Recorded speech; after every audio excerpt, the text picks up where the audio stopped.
거룩한 공예와 성도가 서로 교통하는 것과 라는 대목이 있습니다. 이는 지역과 인종과 문화와 민족을 떠나서 그리스도 안에서 우리 모두가 한 몸으로 모인 거룩한 공교회임을 믿는다는 것과 주께서 명령하신 대로 서로 사랑하며 거룩한 몸을 세워가야 한다는 믿음의 고백입니다. 오늘 살펴볼 말씀은 이러한 믿음의 고백을 재확인하고자 합니다.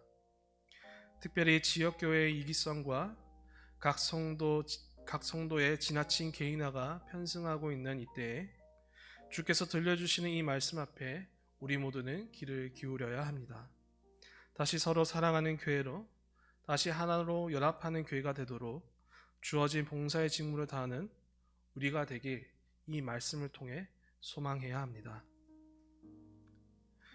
분열 그리고 음란, 또한 성도들 간의 분쟁, 우상에게 바쳐진 음식, 그리고 예배 질서, 성찬과 은사, 부활 논쟁까지 고린도 교회의 수많은 문제들을 매듭지은 바울은 이제 그들에게 마지막 답장을 쓰게 됩니다.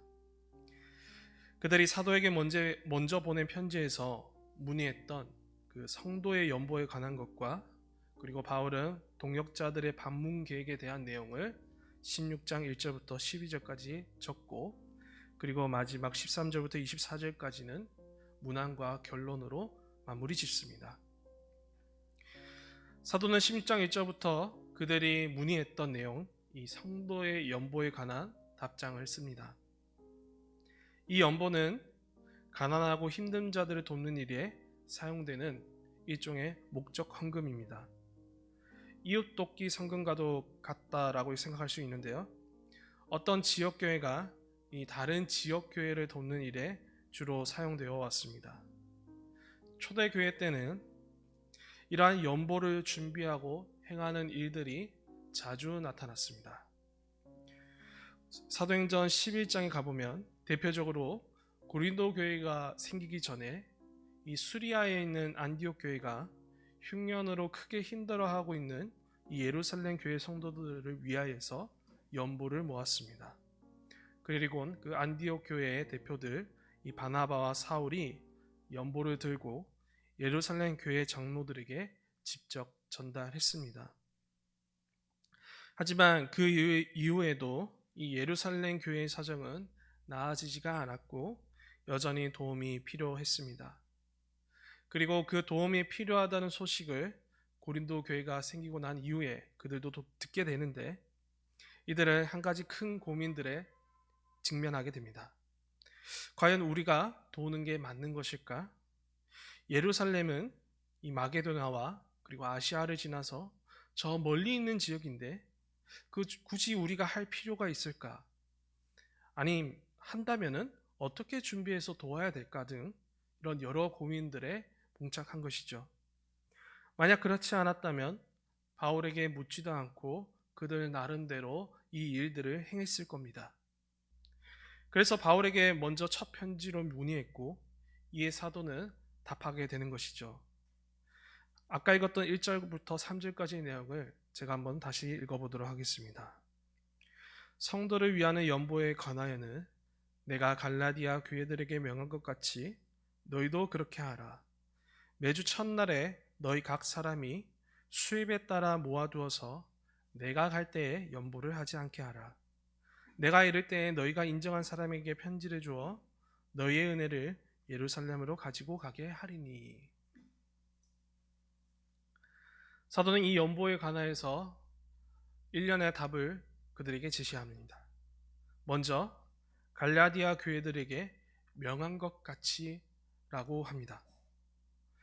본문에서 자세히 나타나지 않아서 무엇을 명한 건지는 우리가 쉽게 알 수는 없지만은 바울은 갈라디아서 2장 9절부터 10절에서 무엇을 명했는지 대충 짐작할 수가 있습니다.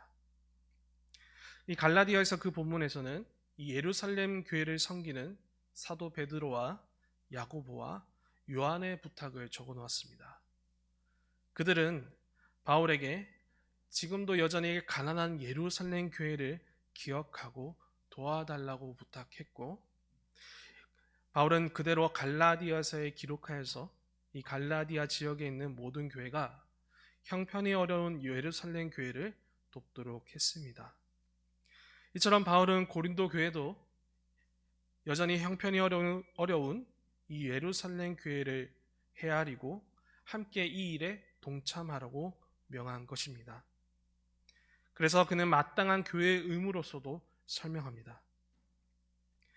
고린도 교회도 분명 어려운 사정이 있었겠지만은 더 형편이 어려운 자들을 외면하지 말아야 할 것을 그들에게 간곡히 요청하고 있습니다. 이어서 본격적인 준비는 섣부르지 않게 그리고 탈이 나지 않게 하라고 합니다. 매주 첫날 곧 그리스도의 부활을 기념하는 함께 교회를 모이는 주일에 각 사람이 드리는 헌금에 따라 모아두라고 말합니다. 사도가 방문할 때에 이르러서 섣부르게 해서 정작 교회 안에 쓸 것이 없어 탈이 나지 않도록 미리미리 준비하라는 것이죠. 그렇게 차근차근 모아둬서 사도가 그리고 사도의 그 동역자들에 의해서 이 예루살렘으로 가져갈 것이라는 그런 계획까지도 전합니다. 주 안에서 사랑하는 여러분, 우린 여기서 함께 묵상해 볼 중요한 지점이 있습니다. 왜 고린도 교회는 예루살렘 교회를 도와야 할까요? 아까도 언급했지만 두 교회는 아주 멀리 떨어져 있습니다. 심지어 이 두 교회는 쉽게 하나 되기 힘든 물과 기름과 같은 그런 사이일지도 모릅니다. 고린도 교회의 구성원들은 주로 이방인들이고 예루살렘 교회의 주요 구성원들은 유대인들이었습니다. 이는 초대교회 때 유대인과 이방인들이 할례와 율법 문제로 놓고 대립했던 것을 생각해 보면 여전히 그들 사이가 좋았다라고 이렇게 보기에는 좀 어려운 면이 있습니다. 이렇게 사이도 안 좋을 수 있는 그런 상황 가운데서 그럼에도 도와야 하는 이유가 무엇일까요? 그 이유는 바로 하나님의 말씀에 또한 담겨 있습니다. 고린도전서 12장 13절을 한번 같이 읽어보도록 하겠습니다. 고린도전서 12장 뒷장으로 넘어가셔서 성찬에 관한 문제를 다룰 때 사도가 언급했던 말입니다. 같이 읽겠습니다. 우리가 유대인이나 헬라인이나 종이나 자유인이나 다 한 성령으로 세례를 받아 한 몸이 되었고 또 다 한 성령을 마시게 하셨느니라.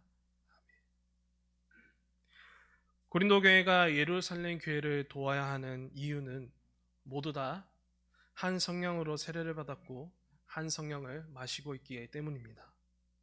바꿔 말해서 함께 그리스도의 식탁에 참여한 가족이요 거룩한 나라요 한 몸이기 때문입니다.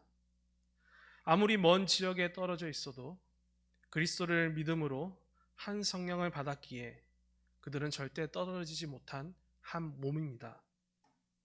비록 이방의 땅과 예루살렘의 땅으로 나눠져 있지만 그들은 그리스도 안에서 한 땅으로 한 성으로 모여 있는 것입니다. 또한 이들은 한 민족이자 한 가족입니다. 유대인, 헬라인, 종, 자유인 등 민족과 계급을 넘어서 그리스도 안에서 모두 거룩한 하나님 아버지의 자녀가 되었습니다. 거룩한 나라의 백성이요 거룩한 교회로 모인 그런 성도들입니다. 어떤 차별이나 벽이 없는 그런 보편 교회라 할 수 있고 하나님께 속한 자들입니다. 그렇게 고린도 교회는 의무를 다해야 합니다. 착한 사마리아인처럼 쓰러진 이웃을 끝까지 돕듯이 그들은 저 멀리 있는 예루살렘 교회를 향하여서 도움의 손길을 펼쳐야 합니다. 멀리서 한 번도 보지 못한 자들이나 한 그리스도의 피와 그리고 한 그리스도의 살을 먹고 마시는 형제 자매라는 사실을 기억하고 도와야 합니다. 내가 너희를 사랑한 것 같이 너희도 서로 사랑하신 주님의 말씀을 이제 그들은 명령으로 받들어야 하는 것이죠. 이러한 봉사의 직무는 여러 지역교회와 그리고 각 성도 개인에게 늘 주어져 있습니다. 하지만 오늘날 많은 교회들이 이 직무를 외면하고 사도신경의 고백을 늘 외우고 있지만은 그 믿음의 고백과 정반대되는 일들을 많이 행하는 모습을 목격합니다. 내 교회 그리고 내 신앙이 우선인 시대를 살고 있습니다.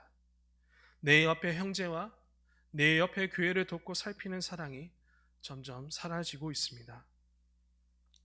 물론 그만큼 교회가 이 땅의 삶이 고단하기 때문이라고 그렇게 양보할 수도 있겠지만은 어떻게 본다면 지금의 상황은 그것을 넘어섰습니다. 더 이기적인 모습들로 가득 찼다는 것을 우리의 피부로 느끼고 있습니다. 분명 교회의 머리 대신 주님께서 말씀하셨습니다. 내가 너희를 사랑하니 너희도 서로 사랑하라고 명하셨습니다. 그러니 우리는 모두는 이 명령을 받들어야 합니다. 서로 사랑해야 하는 이 봉사의 직무를 늘 따라야 합니다. 이를 통해 차가운 이기심의 시대에서 따뜻한 사랑을 해보겠으면 좋겠습니다. 돌보는 사랑이 날로 커져서 모든 벽을 허물어 내 옆에 지체를 그리고 옆에 있는 교회를 그리고 열방까지 도우는 그런 교회가 되길 주님의 이름으로 소원합니다. 다음 5절부터 12절에서는 사도는 자신의 여행 계획과 그리고 동역자들의 방문에 대해 남깁니다. 먼저 바울은 지금 에베소 교회를 섬기는 일정으로 인해 당장 가지 못한다라고 말합니다. 많은 반대가 있었으나 복음의 문이 크게 열려서 할 일이 쌓였기 때문입니다. 그래서 그는 최대한 오순절까지 그의 봄까지 그곳에 머물다가 이후에 마게도냐를 지나 고린도 교회를 와서 그리고 겨울까지 머물 계획을 전합니다. 그리고 그곳에 머물러서 또 다른 곳에 갈 그런 자신의 이후의 계획까지도 아주 자세히 설명하죠. 또한 바울은 신실한 동역자여 주의 일에 같이 힘쓰는 디모데를 잘 대접하고 자기에게 보내줄 것을 부탁합니다. 이는 자칫 고린도 교회가 낯선 디모데, 아직 잘 알지 못한 디모데와의 불필요한 갈등과 오해를 불러일으키지 않도록 사도가 미리 예방하는 그런 장면입니다. 이처럼 바울은 고린도 교회가 예루살렘 교회를 향해 봉사의 직무를 다하라고 했듯이 먼저 최선을 다하는 모범을 그 다음 구절에서부터 나타내고 있습니다. 그는 에베소 교회를 섬기는 그런 바쁜 와중에도 고린도 교회를 방문하려고 했고 그리고 낯선 자의 방문을 미리 고지하여 갈등을 예방하고 평안을 유지하려는 그의 노력과 열심입니다. 하지만 그에게도 이 직무는 쉽지 않았으리라 생각됩니다. 그 이유는 고린도 교회가 사도를 도리어 배척했고 그의 사도성을 의심했기 때문입니다.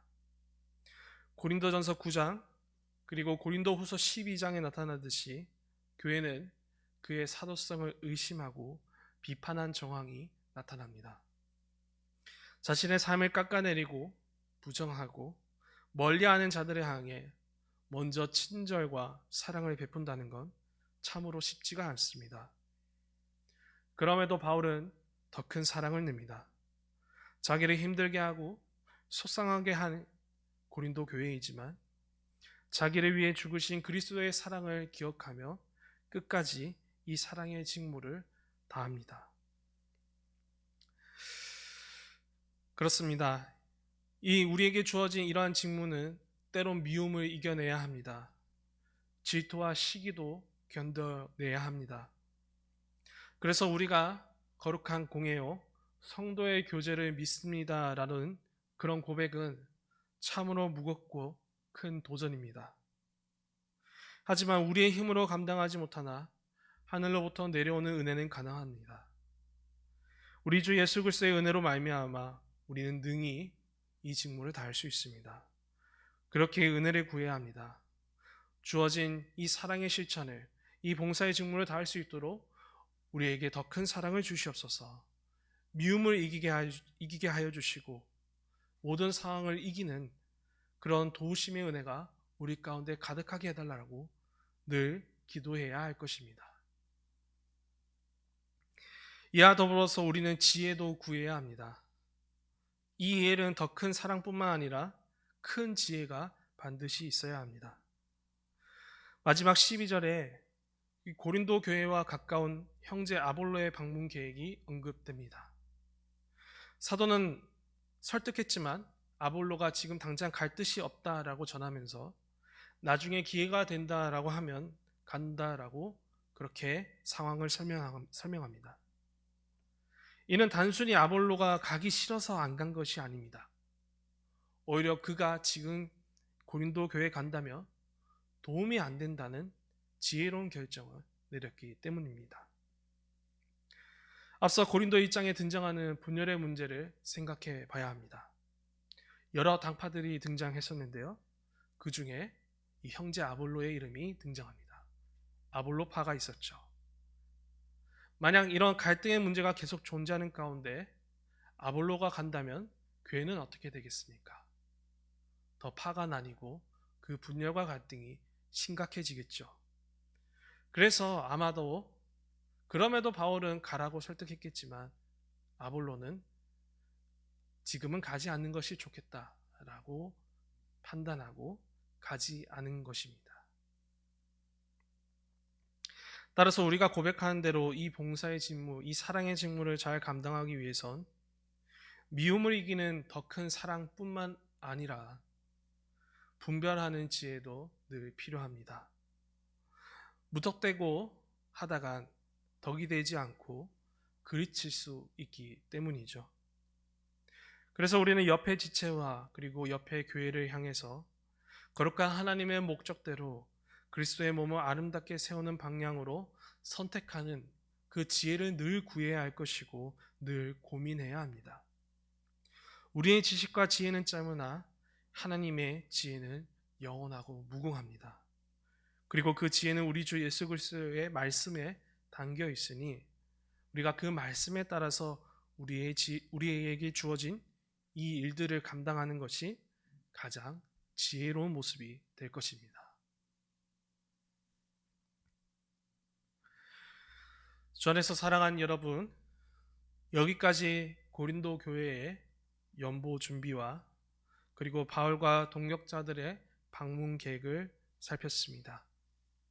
이를 통해서 우린 거룩한 봉사의 직무가 주어졌음을 확인했습니다. 교회의 머리 대신 주님의 명령이요 서로 사랑하며 돌보라는 거룩한 말씀이 우리 가운데 들려지고 있습니다. 지금 우리는 이 명령 앞에 어떻게 해야 할까요? 우리는 지금 더 큰 사랑과 지혜를 구하면서 이 직무를 반드시 행해야 합니다. 그럼에도 누군가에게는 여전히 무겁고 버거운 일로 여겨질 수 있을 겁니다. 그렇다고 한다면 이 봉사의 직무가 이 사랑의 일이 얼마나 선하고 아름다운 일인지를 기억하면서 함께 힘을 내시길 바랍니다. 함께 고린도후서 9장 13절을 함께 보도록 하겠습니다.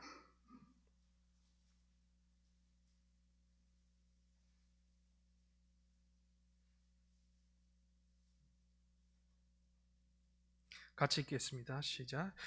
이 증무로 증거를 삼아 너희가 그리스도의 복음을 진실히 믿고 복종하는 것과 그들과 모든 사람을 섬기는 너희의 후한 연보로 말미암아 하나님께 영광을 돌리고. 고린도전서에 나타났던 이 연보에 대한 권면 이후에 바울은 고린도후서를 통해서 그 결과가 어떻게 됐는지를 기록했습니다. 고린도 교회는 사도의 명대로 충실히 이 직무를 감당했고 예루살렘 교회에 무사히 전달되었습니다. 그리고 이 후한 연보로 인해서 예루살렘 교회 모두가 하나님께 영광을 돌렸다라고 말합니다. 그들은 이 연보가 하나님께서 도우시는 손길이요 주시는 새 힘이요 큰 위로요 그런 하나님을 찬양하면서 영광을 올려드린 것입니다. 결국 이 직무는 보라 형제가 연합하고 동거함이 어찌 그리 선하고 아름다운지요라는 그런 시편의 133편의 고백처럼 매우 선하고 아름다운 일입니다. 돌보는 사랑 때문에 누군가는 하나님의 사랑을 경험하기 때문입니다. 하나님은 도움을 구하는 자들에게 이러한 당신의 손들을 사용하여서 도우시고 힘을 주십니다. 그러므로 이러한 우리의 행함은 누가 알아주지 못해도 때론 버겁고 힘들지라도 하나님의 손이 되어서 교회를 든든하게 세우는 매우 선하고 아름다운 일임을 우리 명심해야 합니다. 서로를 돌보시게 하는 사랑을 통해서 하나님의 사랑을 경험케 하는 복된 일이 우리에게 주어진 것입니다. 주 안에서 사랑하는 여러분, 우리는 이 복된 일에 모두 다 함께 합시다. 함께 주님의 사랑을 묵상하면서 서로 사랑하기를 힘씁시다. 내 옆에 지체를, 내 옆에 교회를, 그리고 열방에 있는 교회까지 거룩한 공회로 모인 우리의 형제 자매들을 기억합시다. 그리고 함께 이 직무를 행하면서 이 선하고 아름다운 일이 풍성해지기를 늘 바라봅시다. 이를 통하여서 어렵고 힘든 이들에게는 하나님의 사랑을 경험케 하고 그리고 큰 영광을 올리고 거룩한 공예와 성도의 교제라는 그런 신앙 고백과 일치되는 그런 복된 교회, 그런 복된 삶이 다 되시길 주님의 이름으로 축복합니다. 함께